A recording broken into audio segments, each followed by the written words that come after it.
네, 이런 사기가 어떻게 가능했을까요? 전입세대 열람 내역을 뽑을 때 손쉽게 마치 세입자가 없는 것처럼 발급이 가능했다고 하는데요. 검찰이 제도 개선 요구를 검토하고 있습니다. 이어서 우철희 기자입니다.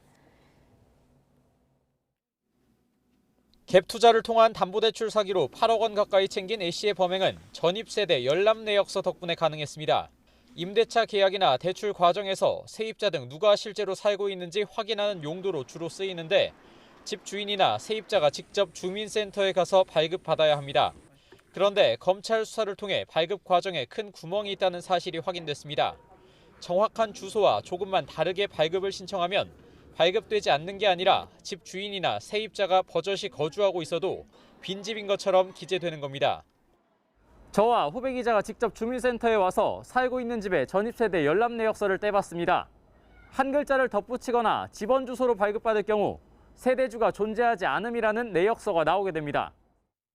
A씨도 바로 이런 허점을 노렸습니다. 세입자가 분명히 있는데도 503호나 601호를 제503호 또는 제601호로 발급 신청을 한 뒤에 아무도 살지 않는 것처럼 전입세대 열람 내역서를 멀쩡히 발급받아 대부업자에게 제출했습니다.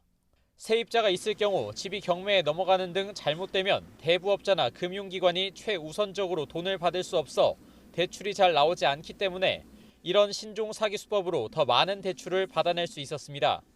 A씨는 상대적으로 확인이 허술한 대부업자들에게 돈을 빌렸지만 전입세대 열람 내역서는 은행 등 1금융권 대출 때도 내야 하는 문서입니다. 동선서 때 오면 임대차 계약서를 같이 등록받아갖고 확인을 한답니다. 검찰은 일선 주민센터를 방문해 간담회를 열어 전입세대 열람 내역서 발급의 문제점을 논의하고 제도 개선을 건의한 가운데 건의를 받은 대검찰청도 검토에 들어갔습니다.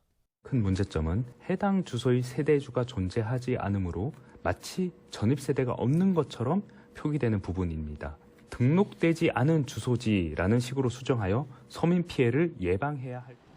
검찰 관계자는 시스템 개선이 없는 한 전입세대 열람 내역서를 확인해야 할 경우 다른 여러 공문서와 꼼꼼히 대조하거나 직접 방문해 세입자 거주 여부 등을 확인해야 한다고 당부했습니다. YTN 우철입니다.